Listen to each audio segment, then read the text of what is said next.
Hello, welcome. My name's Elaine Leopard.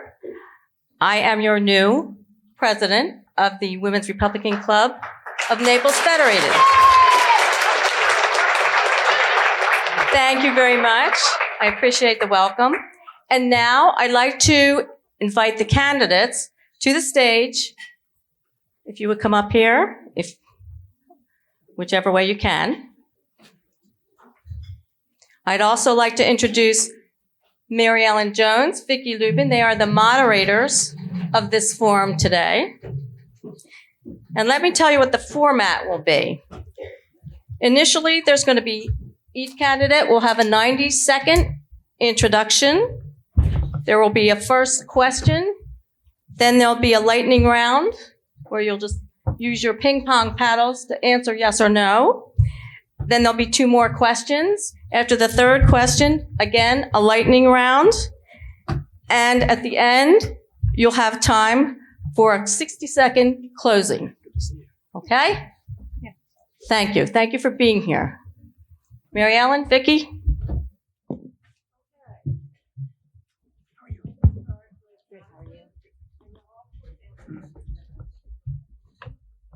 Okay, so we'll start with Madison and work our way down the line. We have done this in alphabetical order, by the way, just to be fair. So, what will you propose to ensure election integrity? For election integrity, I think the most important thing, one, is getting rid of mail-in ballots. Mail-in ballots invite fraud. Now, I understand if someone's deployed in the military, they need to do that if someone's hospitalized. But the idea that you can just request a mail-in ballot, not have to do it in person, I genuinely believe it's a serious problem.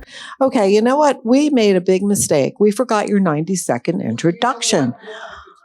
Okay, good. Madison, do you want to start? Hello, everyone. If you don't know who I am, I'm Madison Cawthorn. I'm a former member of Congress. I had an honor of getting to serve as one of the youngest members ever elected in U.S. history. I was homeschooled all the way through from K through 12, classically educated. And, I'll tell you, the reason I got involved in politics, it really boils down to a quote by Plato. It says that you can either be involved in politics or you're destined to be ruled by lesser men. And I think Byron Donalds is one of the greatest congressmen the United States has ever had. And I realized that if I wasn't going to represent myself, I was going to let Byron do it. And so moved down here, fell in love with the area. But I moved here really because on the water, on a jet ski, I don't feel like I'm paralyzed. It's fantastic. But then 2 weeks after I closed on a house, we got hit by Hurricane Ian. I was in Cape Coral. The eye went right over my house. It was a wild time. But that's when I fell in love with the people of Southwest Florida, seeing the community come together. And, I had about 200 gallons of gas in my boat, and I'm a country boy, so we siphoned it out. So I became very popular with my neighbors. We could keep all the generators running. But it's the best way to get baptized in the Floridian. And it was a real honor to get to see how everyone came together to help. I came down here to get away from politics. But when I saw the cast of characters that were running to replace Byron Donalds, and after Charlie Kirk was brutally assassinated, I realized I had to get involved. And my friends, if you elect me to Congress, I promise I will be your weapon in Washington, D.C. I will always fight for you. I don't need the money they're going to offer, so I will never put my voting card up for sale. Ladies and gentlemen, I will fight for you. I will be your congressman. Thank you, Madison. Thank you. Chris?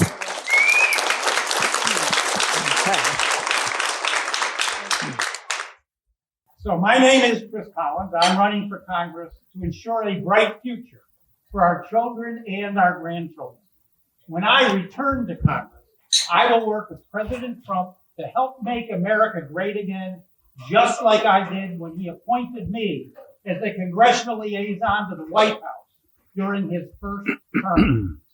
When I return to Congress, I will provide exceptional constituent service to the residents of Collier and Lee County, just like I did during my previous 4 terms in Congress representing Western New York. Some candidates say you should select a businessman, not a politician. In fact, a vote for me is a vote for a successful, accomplished businessman who is also a successful, accomplished politician. As a member of Congress, I took an oath to support and defend the Constitution of the United States. That is why I cannot support term limits for members of Congress or no budget, no pay. Both of these proposals violate the United States Constitution. I'm a battle-tested conservative and the only candidate who will be ready to serve on day one. Thank you very much. Okay, thank you. Ola? My name is Ola Hawatmeh. Hello. My name is Ola Hawatmeh. It keeps turning. Whole time. My name is Ola Hawatmeh, and I don't have to wait to get elected to make a difference as I working in Washington, D.C. as a senior policy advisor and in legislation. Every day of my life, I wake up thanking Jesus Christ I'm in America. I'm a first generation daughter of Christian immigrants from Jordan, a mother, started 2 businesses, 1 nonprofit, and continue giving back to the greatest country in the world. I've been a philanthropist my entire adult life. I sit on the board of several nonprofits. If it wasn't for President Trump, I wouldn't be in politics. In 2018, I started Middle Eastern Women for Trump, fighting against anti-Semitism and Sharia law. Then I find myself in Washington, D.C. Last year, I didn't make it home much because I was in D.C., but I had the honor of being involved in helping see the big, beautiful bill and the budget bill pass, and to be involved because that one deciding vote was my boss.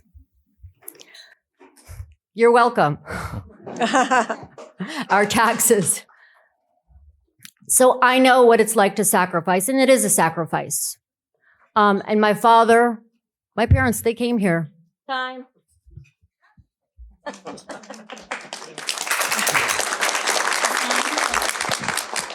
First of all, thank you to the Women's Republican Club of Naples for having us here, and all of you patriots in the room for being here tonight. I just wanted to say, Madison, you call us a cast of characters. You were arrested 2 weeks prior to getting into the race, so I find that very rich. And also, Chris Collins, you say your accomplishments. You were federally indicted for insider trading and using your secrets in Congress. So please don't call us a cast of characters here at Madison. My name is Catalina Lauf. I was born and raised in the Midwest. I'm a proud blue state refugee, like many of you all. I fled a tyrant Pritzker's reign. My husband and I are here in Florida now, proud to call Florida home. I'm the only one on the stage to have proudly worked for President Donald J. Trump. I was a presidential appointee for the Department of Commerce in 2018. I'm regularly on Fox News fighting for our values because we don't have time to be sending people to Congress who are not working for us. Congress is failing us every day. You have people in Congress who have been in there for 40 plus years. This is spiritual warfare. You have young adults, 62 favoring socialism and communism. We have communism in this country, and if we don't have enough young people fighting to make sure that President Trump's agenda is going to be part of the next generation, we need Patriots for America First 2.0, and I'm proud to be here. I'm proud to earn your vote, not buy it, and I look forward to meeting you all here. I'm the daughter of an immigrant from Central America who came here the right way. My father was a small business owner. My sister and I have a kitchen table startup that we started that put into a successful multi-million-dollar children's health company, and I'm here to fight for you in your future. We need to make sure we don't have people in the past. We need to focus on the future. Thank you, Catalina. Dylan Modarelli could not be with us tonight. However, he was kind enough to send a video. In with the new. We don't need any more 80-year-old politicians. We don't need any more grifters. And we don't need any trust fund babies telling us how we should live our life. What we do need in government is honesty, someone that understands the struggles that you're going through, and somebody that's not going to be bought and traded like a commodity on the stock exchange. I'm Dylan Modarelli, and I'm running for Congress. The days of 80-year-old politicians clinging to power and grifters and thieves robbing you blind is coming to an end. This message is to all the voters in Florida's 19th district. Let's show the establishment that this seat is not for sale to the highest bidder. I'm Dylan Modarelli, and I'm asking for your support. There's 100 days to the qualification period. I'm asking for your support. Donate to my campaign. Spread my message. Thank you.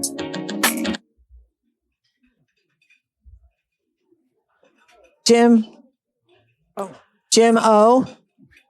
First of all, I don't know if this is working. Hello. I am holding it down. Is it working? Yep, great. Jim O. Thank you all very much for inviting me tonight and for coming. I'm very honored to have a chance to talk to you. My background is business. I'm a business guy. I started the Oberweis family of mutual funds, which we've grown from 0 to today $5 billion under management. Fortunately, it's now run by my son, Jim. I'm not running for this because I need a job or because I need the income. I'm running for it for one reason, and that is I have 26 grandkids. I'm concerned about the future that they will be facing. I was elected to the Illinois State Senate in 2012, reelected in 2016, and in 2020, they asked me to run for U.S. Congress in Illinois against the incumbent Democrat. Now, in Illinois, that is not an easy job, but I said, okay. And in fact, let me read what Donald Trump had to say about that. I got it right here. He said, Jim will be a great congressman, create jobs, lower taxes, defend law and order, protect the Second Amendment. Jim has my complete and total endorsement. So anyway, as of election night, I had won by 1,500 votes. Unfortunately, 2 days later, they decided to count a bunch of mail-in ballots that were never initialed by an election judge as required under Illinois law. After that, I said, that's it. I am done forever with Illinois. I'm done forever with politics. I'm going to Florida. I'm going to play golf, and I'm going to play pickleball. And by the way, I also picked up duplicate bridge when I was here and went from 0 to a life master in 3 years. I am very concerned about the level of our national debt. That's the main reason I'm running, because I'm concerned if we don't do something about it, we're going to have a black swan event someday. Thank you. I believe we now have a video from Mike Pederson, who also could not be here. Good afternoon. Good evening. My name is Mike Pederson, and I have proudly called Florida my home state of record for nearly 60 years. My family and I have happily lived in Cape Coral for the past 27 years. I wish I could be there tonight, but instead, I'm honoring a commitment that I made long before this campaign.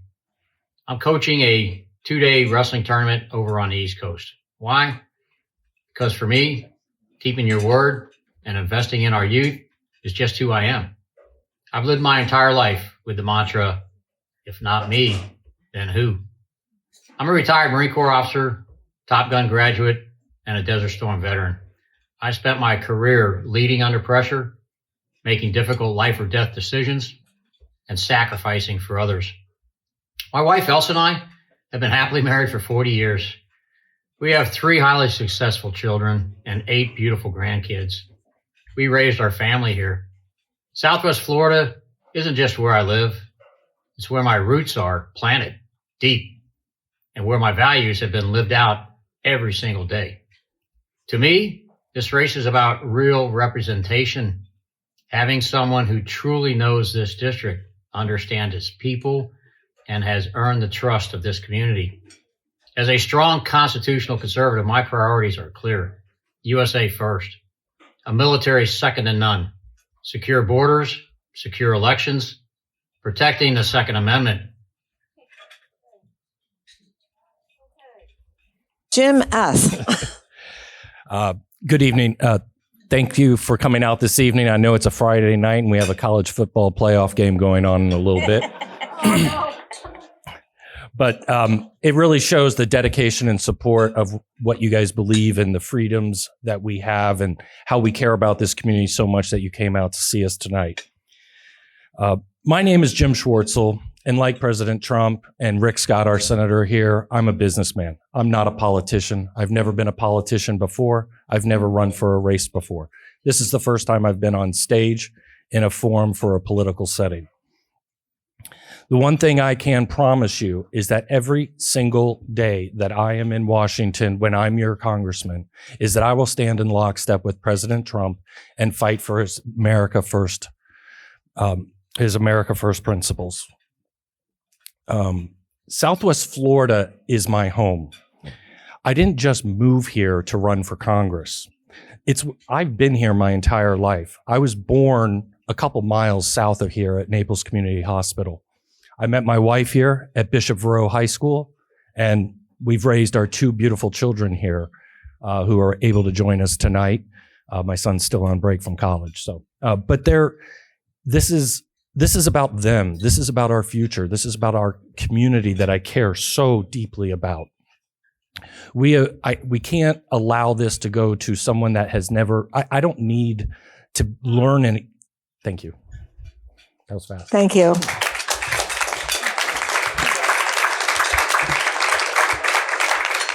John? And hold this down. Thank you. I'm John Strand, Patriot for Congress, the J6 hostage who went to prison on principle so that you don't have to. But even more importantly, I believe we are all sick and tired of politics/business as usual. And we need leaders that fight for us, not against us. So I'm running to be your congressman to do just that. I'll fight to defend the American worker, the American family, and the American culture of Christian values. Not with platitudes, but with smart policy and the courage to put it into action. I believe God is the source of our rights, which include life, liberty, and the ownership of private property. I believe the only appropriate use of the government is to protect those rights from infringement, not to steal your money and spend it on foreigners and daycare scams. I believe the Bible is God's instruction manual for life, and the Declaration and Constitution are the sacred guardrails to constrain the government from becoming a burden. Our campaign is not funded by the establishment. Our mission is to dismantle the establishment and actually return power to the people. So if you think the status quo in America, and even here in Florida, is good enough, well, you have a lot of options in the room tonight.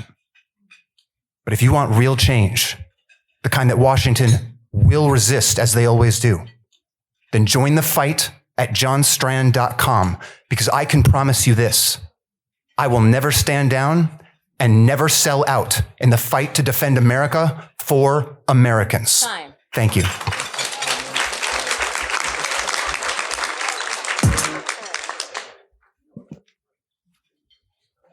All right, thank you all. And now we'll go back to where we were before. Madison, what will you propose to ensure election integrity?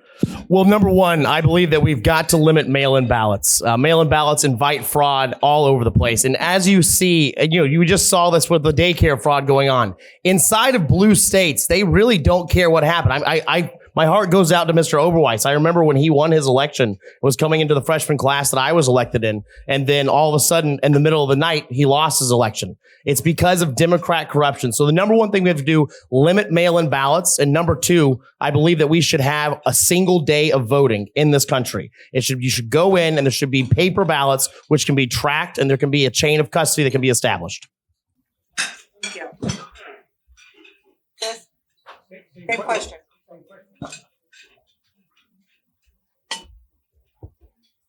I agree with much of. No. Hello, testing.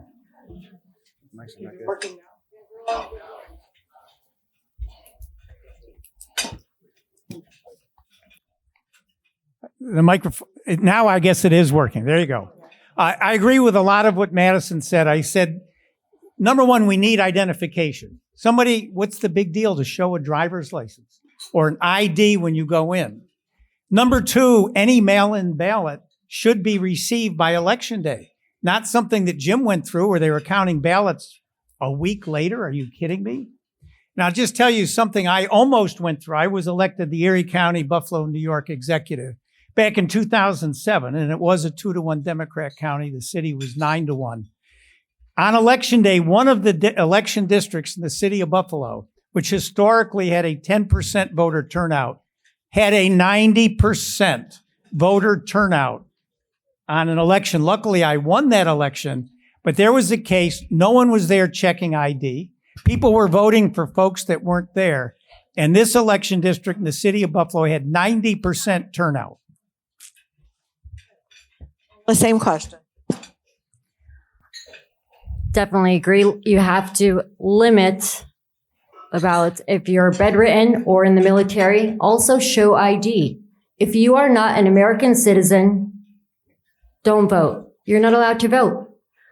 2020, I won my election, and due to mail-in ballots, I lost. Where's the accountability? My brother went to vote. They told him that he already voted. He didn't show an ID. So definitely show an ID. Otherwise, you are not allowed to vote. We're in America. We Illinoisans know the term well, vote early, vote often. So to say that it doesn't exist is absolutely ridiculous. The media tried to gaslight us into thinking that Joe Biden won the election. He absolutely didn't. That was President Donald J. Trump's election to win. But coming from Illinois, you see a lot of fraudulent ballots in one election, and Jim Oberweis is as well. 30% of those ballots were fraudulent, and you couldn't fight it. That's absolutely disgraceful. This is happening in states all across the country. And if we don't actually make sure that we on the Republican side, the Republican Party, invest in voter integrity, we will lose. We will continue to lose. It was by the grace of God that we had so many people come out for the 2024 election that it was too big to rig. We also need to demand voter ID. I mean, this is ridiculous. We had to show COVID vaccine papers to buy a cheeseburger in some states, but you don't need your ID to vote. I mean, come on, it's just common sense. So I agree with a lot of the colleagues here, and I also wanted to address. I don't appreciate my colleague here being disrespectful. Thank you. Jimmo. Well, my wife has voted here for the last 16 years, and fortunately here, they check IDs when you vote. Coming from Illinois, anybody can walk in and say, hi, my name is X. And unfortunately, I think there were cases where people had died, they knew somebody had died, and they went in and voted with that name. That's fortunately not the case here in Florida. Some of us who are in Florida don't realize what a wonderful paradise we have in terms of voting and many other issues. I do think, however, that mail-in ballots are necessary for many of our snowbirds. I, for example, obviously spent many winters in Illinois. The last 5 years, I've been full-time here. It's not an issue for me anymore. I have only one home, and that's right here in Bonita Springs. But I think that today we must secure the security of mail-in ballots. And with AI, I believe that signatures on mail-in ballots could be checked against the signature that's on the registration card. So I think it's reasonable within certain guidelines. Perhaps they must be received by Election Day or something of that nature. But I think it's necessary to protect snowbirds. Time. Jim F. The state of Florida does have very strong mail-in ballot voting with signature recognition. And the issue that I have is with the federal elections. All of them should have a standard. Instead, we have states that have loose laws and voting standards. I don't care if that state wants to do that for their own state or local elections. But when we're dealing with federal elections, they need to follow a federal standard and one that's similar to the state of Florida.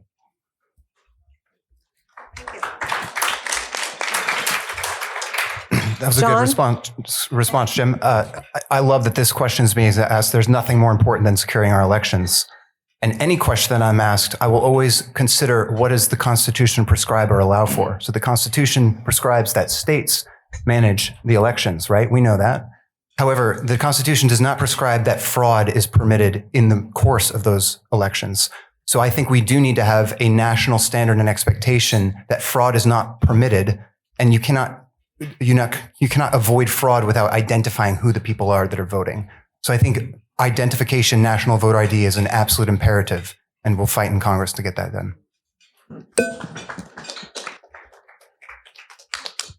Thank you all. Now we're going to do something kind of fun. We're going to do a lightning round, and you all have a ping pong paddle with a Y and an N. So just hold up your ping pong paddles after we ask the question so we know how you stand on some issues. I have a question. Sure. There are some questions where there is not a clear yes or no. In that case, do we just hold the paddle like this? Yeah, that's good. Do the best you can. Okay. Okay. Number one, should Congress pass term limits? Number two, should Congress get paid during a government shutdown? Okay. Number three, should Congress be required to pass a balanced budget? Yay. Number 4, should CRs be the way Congress funds the government? Continuing resolutions. Yeah, continuing resolutions. That's what they've been doing for about 20 years. There's Yeah, no budget. Yeah. Okay. John, do you have a? Oh, sorry. Okay. Number 5, should the U.S. buy Greenland?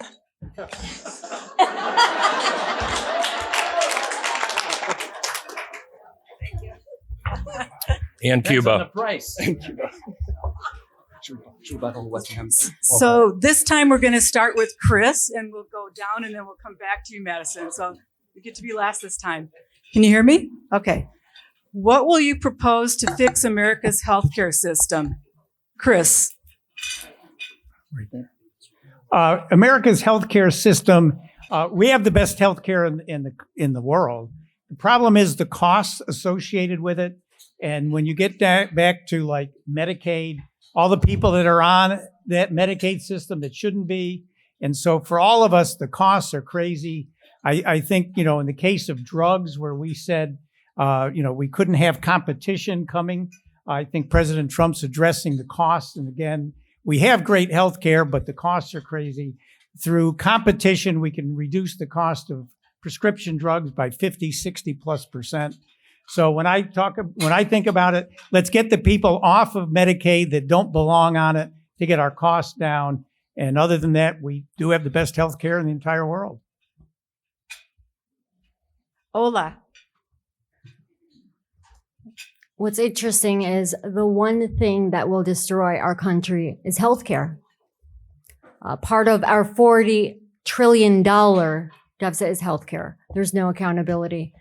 Expand, I would definitely say more choices, accountability, drug prices. And big pharma. Everyone, I see this every day in Congress. No one really talks about healthcare. They don't want to touch big pharma. They don't want to go after, you look at Biden with the Inflation Reduction Act. He promised us 10 prescriptions, bundle, lower the cost. We only got 6. Guess what? Big pharma still made the same. In fact, if anything, over 10 years, $20 billion more in advertisement. So there has to be someone with a backbone that will understand healthcare, go after big pharma. In regards to prescription drugs, Yeah, Ola is absolutely correct. Big pharma is a huge issue. We see it in our business every day. For example, baby formula, you have the top 4 players that have put in corn syrup, emulsifiers, things that make kids from the very beginning, studies show, create them obese. And so then what happens? You put them on, Ozempic and things 30 years later. We have a big pharma that needs to be reined in. We also need to make sure healthcare is more affordable. We need to make sure that we're cutting back all the waste, fraud, and abuse. And most importantly, we need a healthcare system that empowers Americans to take their own health into their own hands. I had the honor of being with Secretary Kennedy yesterday, talking about healthcare in America. We introduced a new food pyramid. So many things from this administration. The MAHA movement is huge. And I'll tell you, I speak with doctors in the district every single day, and they tell us that there are so many little regulations. For example, Epic Records, that was an Obama appointee that added huge issues in our healthcare system. All why? Because of the lobbyists. So we need to rein in. Jim. Folks, in 2014, when I was the Republican nominee for the U.S. Senate against Dick Durbin, I proposed that we should change the law to allow the reimportation of American-made drugs from Canada. Difficult, but not impossible to get passed if we had a Republican Congress. The president has come out with a plan that's a little different than mine. Mine would have been a lot easier, but his might be better if we can get it done. So I'm very supportive of that.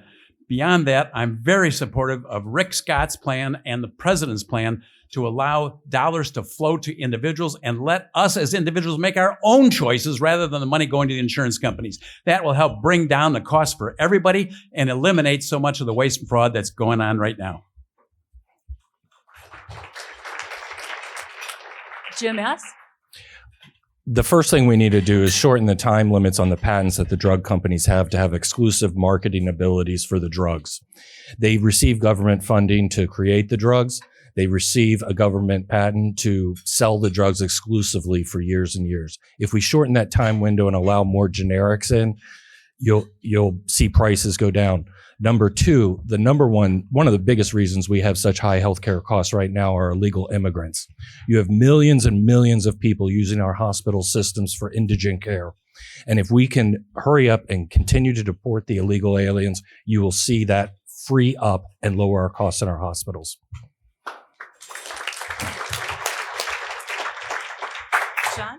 Yeah, I agree with that. Deporting illegal aliens is critical, and that will help with the healthcare costs. But I also think it's interesting that, they love to say no one is above the law, right?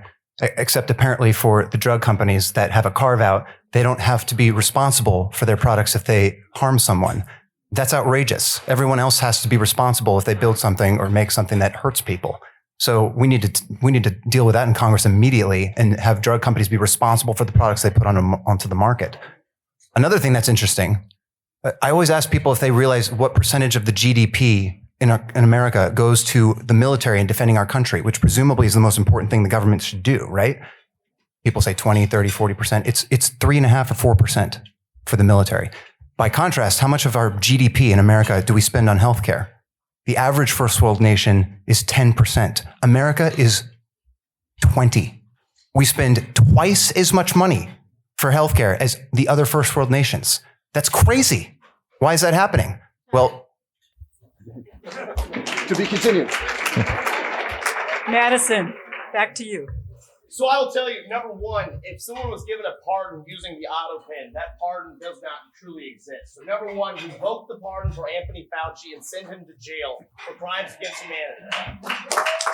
We need to make an example to the big pharma companies who are trying to poison us. They're joining up with the big food companies and trying to make our food actually poison us from birth, from very early on. All of the shots our babies have to get are poisoning them with heavy metals. My friends, our pharmaceutical community is evil. They are not here to get you better and make you well. They want to keep you sick so that you have to continue to buy from them. Number one, we must institute more competition in free market capitalism so that these people actually have to compete for our dollars. We have to remove certificates of need so that in rural areas we can actually have the hospitals that people need. And number three, if we send someone to go fight a war, we can absolutely afford to take care of them when they come back home. The VA must be completely reformed so that our veterans, some who are living homeless, can be taken care of in the way they deserve.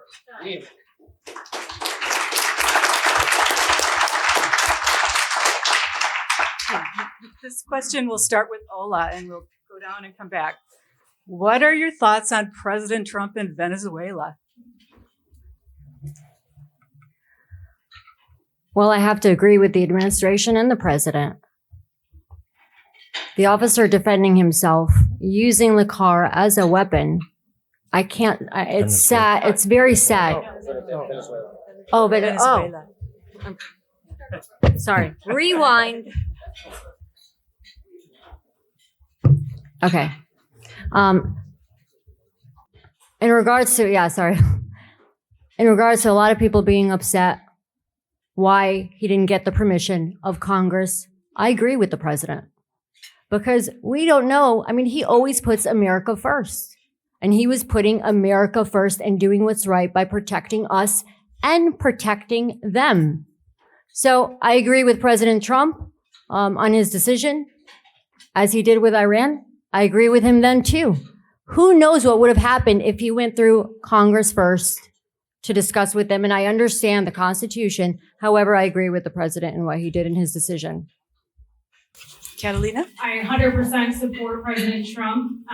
Maduro was an evil dictator. He is responsible for the death of Laken Riley. He is responsible for the millions upon millions of kids and young adults who've been killed by drug overdoses. He has been funding the cartels. The CCP has been in Venezuela, using Venezuelan passports to get into America. It's about dang time we got rid of that dictator. And I cannot wait to see his trial coming up And for the left, I really find it rich that they have the audacity to support a dictator like Maduro. It's absolutely disgusting. We have gotten to a point in this country that there is absolutely no moral mutual language anymore. How is it that the left is cheering on a dictator and not supporting American interests?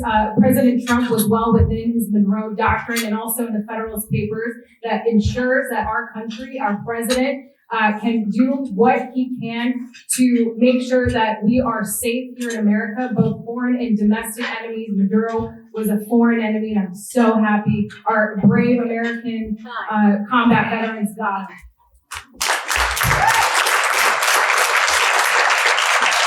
Jim O. Catalina said it very well. There's not too much more to add. We got rid of a bad narco terrorist. Thank you, Catalina. Jim S. The only people who are upset are communists. I mean, it's all communist nations and it's our radical left. We extracted, like you just said, a narco terrorist who was indicted in federal court in the United States.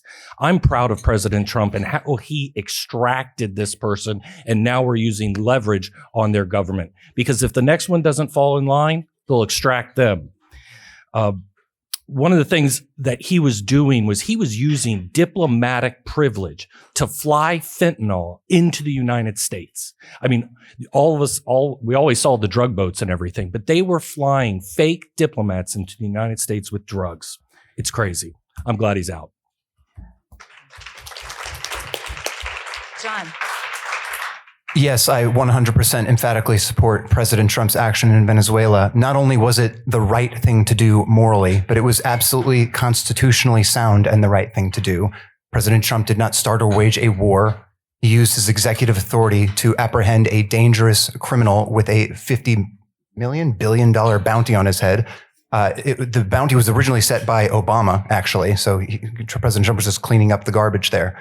But he has made promises and then kept them to actually take action on peace through strength and to defend this nation, and particularly in our hemisphere per the Monroe Doctrine. So that was the correct action. We're very grateful for that, and we want to see more of that strong leadership going forward. We will work on that in Congress to support President Trump taking down bad guys. Madison.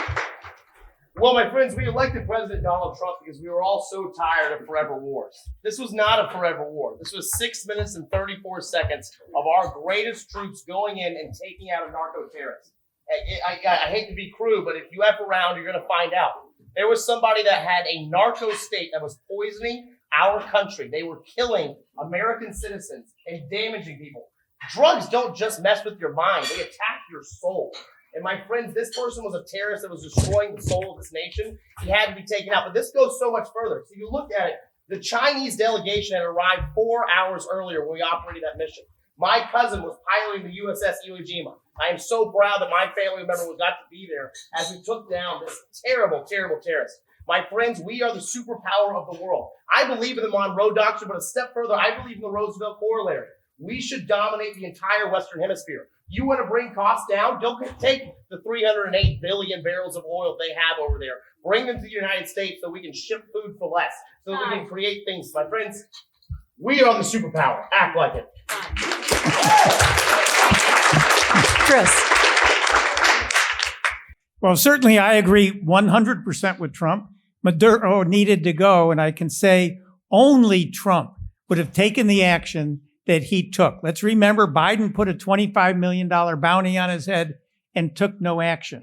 But I would say the most important thing is Trump sent a message to Colombia and Mexico, the other two suppliers of narcotics killing Americans. There was a new day with what he did in Venezuela, and now Colombia and Mexico, I believe, are going to come on board. Otherwise, they're going to see some of the same action. God bless Donald Trump. Now for lightning round 2. Get your paddles ready. Should the 6 congressmen who incited the military to defy orders be sanctioned? Was Southwest Florida declared a disaster area after Hurricane Ian? It's a trick question. The whole thing was. Should congressmen be allowed to trade individual stocks?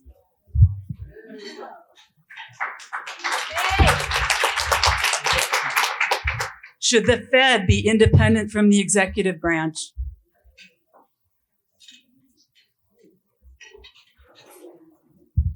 The Fed shouldn't exist. Yeah, thank you. Do you have a plan to fix Social Security? Thank you. So if anybody wants to ask afterward what they really mean, you can do that if they have time. Thank you. All right, now we're back to longer questions, and I think we start this with Catalina. What will you propose to do to help Florida and Floridians?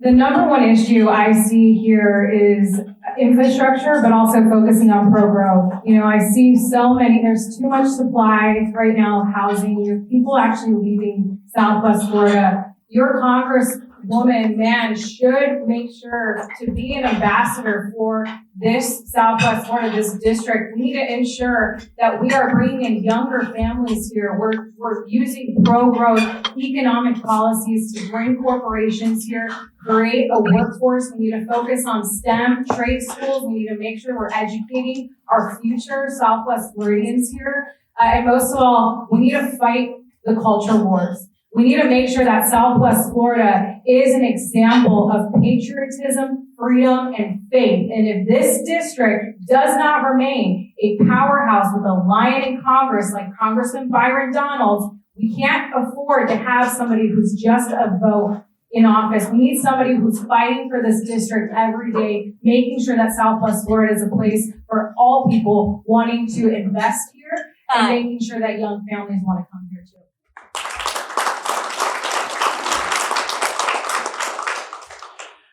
I've been a member of the Everglades Trust for many years. One of their main goals is to do the right things to get Lake Okeechobee so that we can assure a supply of fresh water throughout Southwest Florida. It's very critical to build those reservoirs to catch the water, clean the water before it moves on down. Fortunately, the federal government has been providing funds.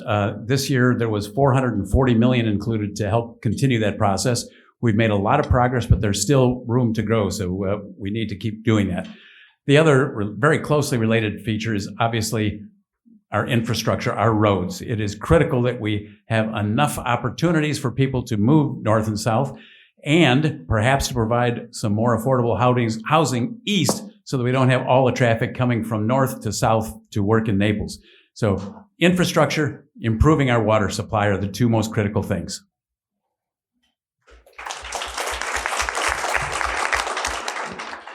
I know I already said this once before, but our number one problem is still illegal immigration. Not only are they taking our hospitals, as we talked about earlier, for free care, they're on our roads, they're in our apartments, they're in our schools, they're everywhere in the economy of Southwest Florida. And if that is extracted, you will free up cost of living for Americans and people and residents of Southwest Florida. Number two, we do need to finish SERP, the Everglades Restoration Project. And we will protect our environment, because a healthy environment in Southwest Florida is a healthy economy. And the economy is what we need here. And as long as the water's healthy and our area is beautiful, people will continue to come here. And so we have to work on those infrastructure needs. But number one, we've got to deport and get back to normal.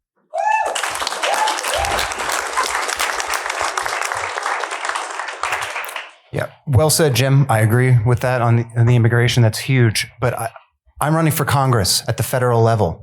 So my job is to make sure that the federal government gets off of your back so that your state representatives can actually do their job to set things right in the state of Florida. So 3 issues that I think are key for helping Florida and Florida issues are security and immigration, like Jim just said. So we have to make sure that that gets taken care of. Affordability and accountability. So those are 3 major issues at the federal level that we need to be fighting to get the federal government off of your back so that the state here can flourish the way that it was intended to. constitutional governance is a key component that I'm going to continue to talk about in terms of the 10th Amendment, right? So the federal government is only supposed to do what the Constitution enumerates for them to be doing, and the state is supposed to manage the other issues. So ultimately, I think affordability and the economy is the main thing that comes, it's how people decide who they're going to vote for.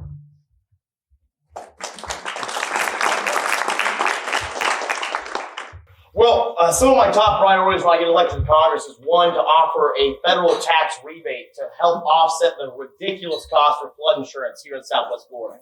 So many people in my generation cannot afford a home, and private land ownership is one of the backbone ideals of our entire country. Number two, we have to institute a national constitutional carry law. Your rights should not end at the state line. And as an American, my friends, if someone comes to take your rights or harm you and your family, you have the right to shoot them in the face. Number three, we must reshore all of our manufacturing so that we can have more jobs for our people in this community. We have to diversify all of the economy here in Southwest Florida. Number four, I will be a champion for nuclear power so we can lower energy costs. We will get our homeless veterans off of the streets and give them the care and the help that they need. We will shut down every single abortion clinic in the state of Florida and replace them with crisis pregnancy centers. No income tax for any parents who have 4 or more children in a stable household. And number 8, we will deport so many people that we no longer have to press 1 for English on the phone.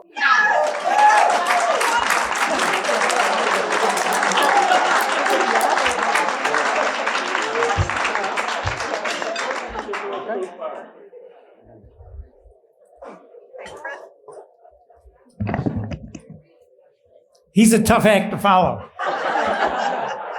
As a former member of Congress, I know the job of a congressman. It's to act as a liaison from the local community to make sure the priorities of the liaison of Collier County. I don't know what's best for Collier County. Collier County knows.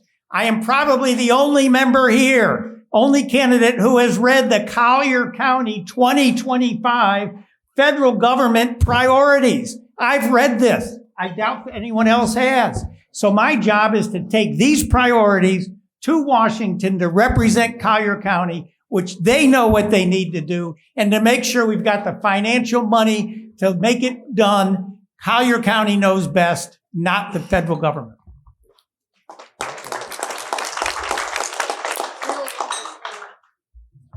Okay. It's really interesting to see members of Congress or previous members haven't passed any bills. And do you know what it takes to co-sponsor a bill? It's basically one LA sending an email saying, will your boss co-sponsor? A yes or a no. What frustrates me the most is the lack of compassion, heart, and wisdom that we need, and knowing the issues that are in the district. Not, I'm going to do this and I'm going to do that. What are you going to do? I'm already working since August, the utility extension project. The most important thing that we consume, water. We live in America. We have contaminated water. We have $40 billion in Washington, D.C. in Clean Water Act. How come we're not utilizing those funds? How come we're having residents, each parcel, pay $37,000 and they get 180 days to convert? How come we've only tapped into $50 million of ETA?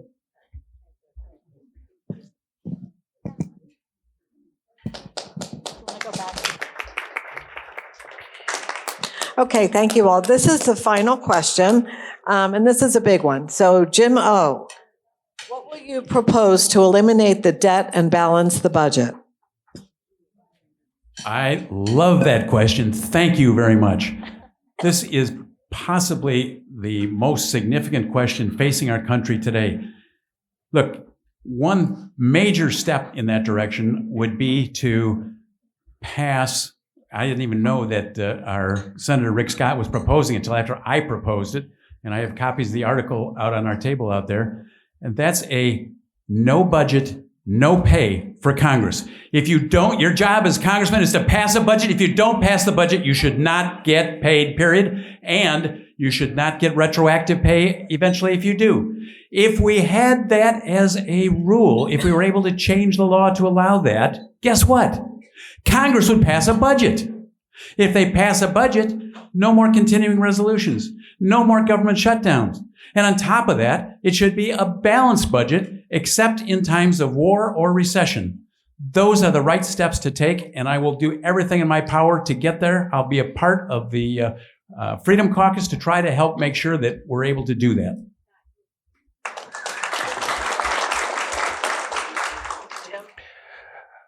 I started 92.5 Fox News, and I'm probably the only person on this stage that has employed hundreds of people in Southwest Florida with good paying jobs.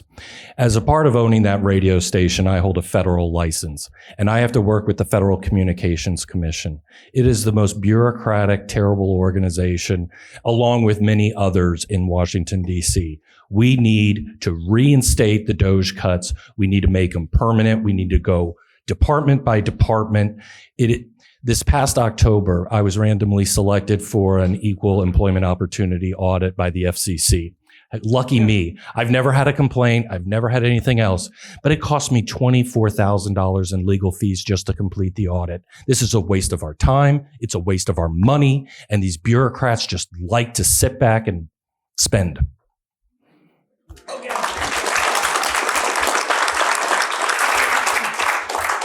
Yep, absolutely true again, Jim. The fraud, waste, and abuse is outrageous in this country. We need to bring DOJ back permanently and actually institute that full accountability on where this money is going. We need to deport every illegal immediately. And if we stop spending taxpayer money on illegals and use that money to deport them, it'll get done in short order. So that's how we ultimately take care of the budget. I also support a zero income tax future. I want to abolish the IRS. I just heard today an economic professor say that an Obama economic advisor actually stated that for every dollar that the government taxes you, $2 to $3 of economic output is eliminated because the incentive to be productive is taken away when you don't have as much money. So if we eliminate fraud, waste, and abuse, we would actually be able to eliminate most of what the income tax is bringing in. And with tariffs, we can cover the difference. It is actually possible to abolish the IRS and get rid of income taxes in this time frame.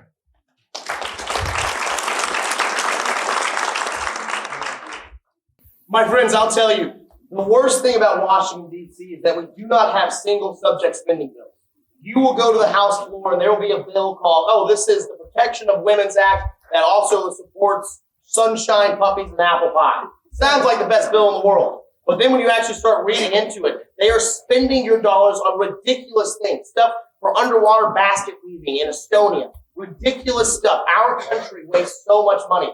And the true problem with it is that our Constitution does not need to be rewritten, as so many on the left want to do. It needs to be reread. We've got to limit the size and scope of the federal government. If it is not involved in a war, foreign trade deals, or building interstates, there is virtually almost nothing the Constitution wants the federal government doing. So I really think that we should cut out almost every single federal agency that we have. You pick any three letters out of the alphabet, throw them together, and it's almost odds that it's going to be the acronym for some ridiculous agency that wastes your money and tries to control your life. Limit the federal government and keep your money.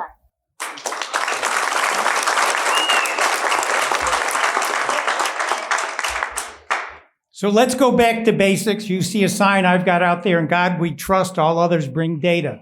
Let's see the facts. The government spends $7 trillion a year. $4 trillion of that is Social Security, Medicare, and Medicaid. They're not part of our budget. $1 trillion is defense. $1 trillion is the interest on our debt.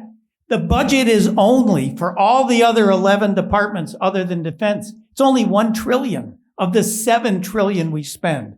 There's only one way we get out of this mess. Number one, Medicaid, which is not budgeted. Number two is our economy has to grow faster than our spending and our debt.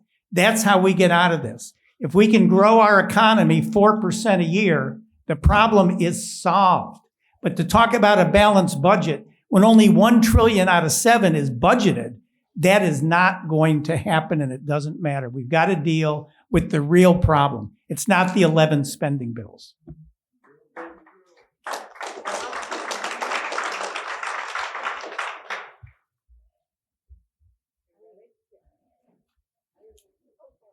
You want me to answer again? No, Thank you all. Great answers. Thank you. I did not answer. Do you mind if I answer? Yeah, it's okay. Number one, we need to cut government spending. I had the honor of working for President Donald J. Trump at the U.S. Department of Commerce, and when I was in Washington, I really saw how the swamp works. You have a million agencies there with millions upon millions of dollars in their budgets doing absolutely nothing. You have bureaucrats doing absolutely nothing there. It's a bloated bureaucracy. You have agencies that have turf wars using your taxpayer money. If we don't solve our debt here, your children and grandchildren's future it's literally part of the national decline. We need to make sure that we are using pro-growth economic strategies to make sure that our middle class and our small businesses are growing. Right now, they're way too burdened by regulation, over-regulation. You have companies that can't afford the regulatory process. And ultimately, we just need to make sure that our hardworking taxpayer money is not going to waste, fraud, and abuse. That's from illegal aliens to Haitians and Somalians in Minnesota. Thank you.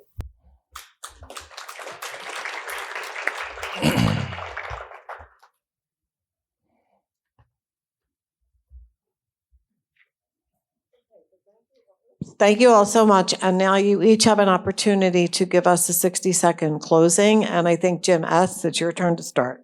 Great. Well, thank you so much again for having me here this evening. A lot of us have obviously the same views about supporting Donald Trump and a lot of our other Republican members and obviously his America First agenda. But what you have to decide is what is the difference between us and who's going to better represent Southwest Florida. Somebody that's lived here their entire life, somebody that's raised their family here, somebody that's built businesses, somebody who understands what the needs are of Southwest Florida. I've seen it change. I've seen it grow. When I was 16 years old and got my driver's license, I could drive from Daniels Parkway in Fort Myers to Vanderbilt Beach Road, and there was only one flashing yellow light. So I have seen the change. People are going to move here.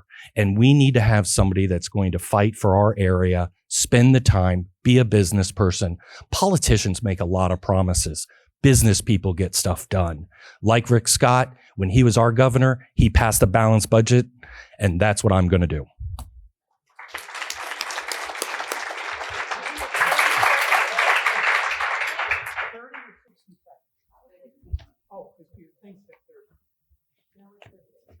It said 30.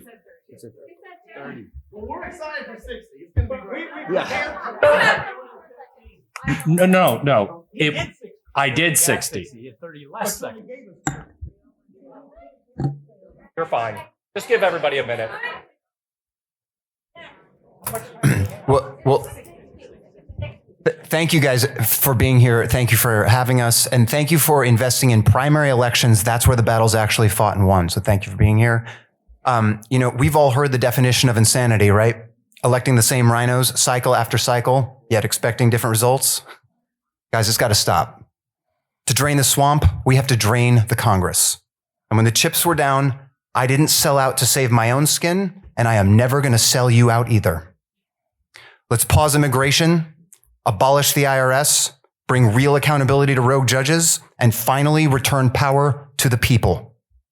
Reclaim the Republic at johnstrand.com.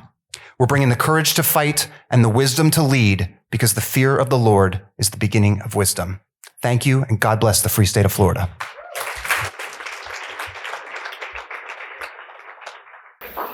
Ladies and gentlemen, when you get to Washington, D.C., the swamp is so effective at corrupting and controlling new people that come in. When I first got elected, a member of the leadership invited me to their office and said, if you hire one of our guys as your chief of staff, we'll know you're a member of the team and, things will go well for you. I said, well, what does that exactly mean?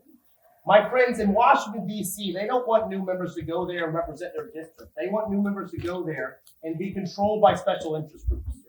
Washington, D.C. does not have your best interest at heart. Our country is so unique because every single 2 years we have the opportunity for a bloodless revolution. There are 535 members of Congress, 100 senators, 435 members in the House. Every 2 years, we have an opportunity to replace those people. And my friends, if you elect hard patriots who love our country, believe in the Constitution, fear and love the Lord, we can turn this country around in a matter of months. My friends, we have Donald J. Trump in the White House, but right now we have a lack of backbone in Congress. My friends, my backbone is reinforced with titanium.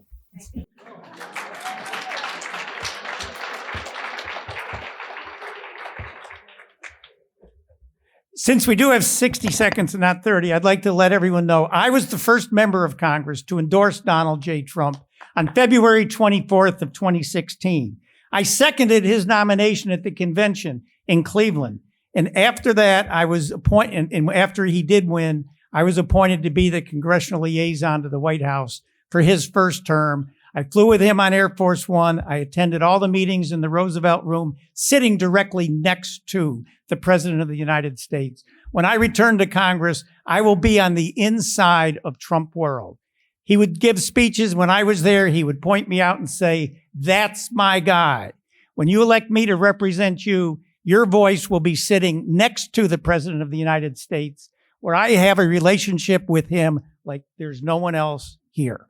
Thank you for coming tonight. And please take home a copy of my book, because the good, the bad, and the ugly is in here. Maybe Catalina would like a copy herself. It is actually a good book.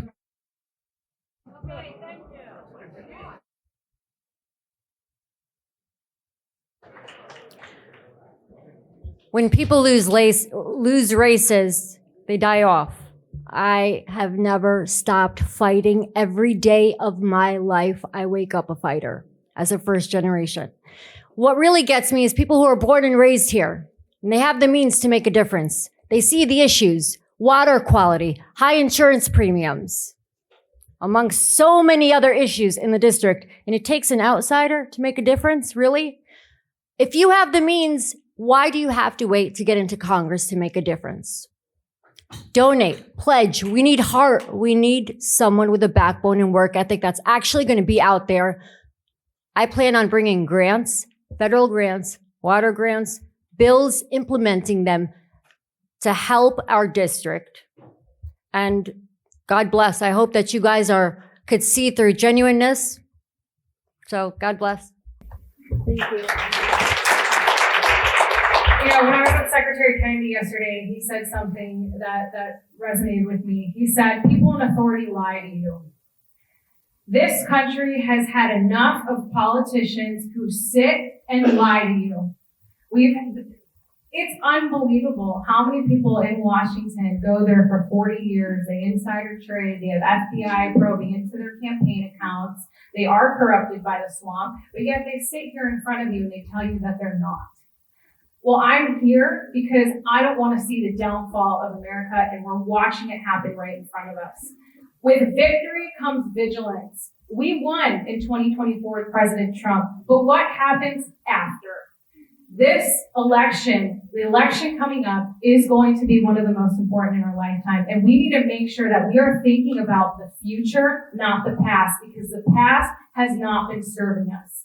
We don't have time. We have communists in this country. You have 62% of young adults who favor communism. Who do we have on our side fighting? I'm proud to be your fighter. Please go to CatalinaForCongress.com and support us.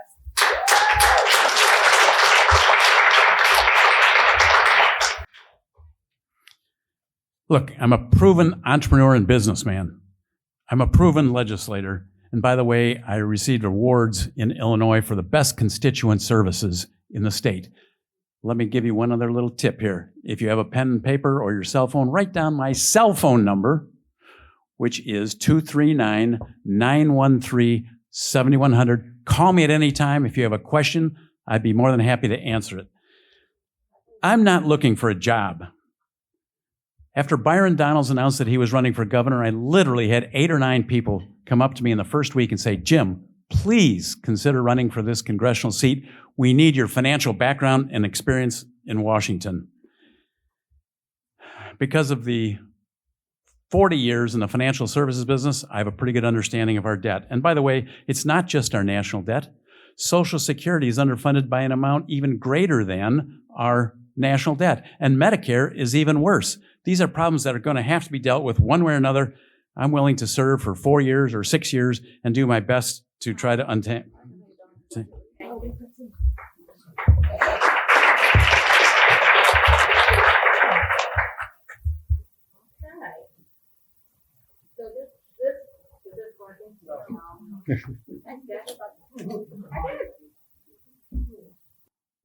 Is this working? Yes. I mean, I could talk without it. I have a big mouth, but you know. Anyway, this concludes our forum. We want to thank these candidates for coming tonight, for informing us of your views. I know I learned a lot, and I thank you because you're doing this great public service by running. Thank you. I made those paddles, by the way. No. Thank you very much. Oh, that's okay. Thank you. Yeah. Thank you. Thank you very much.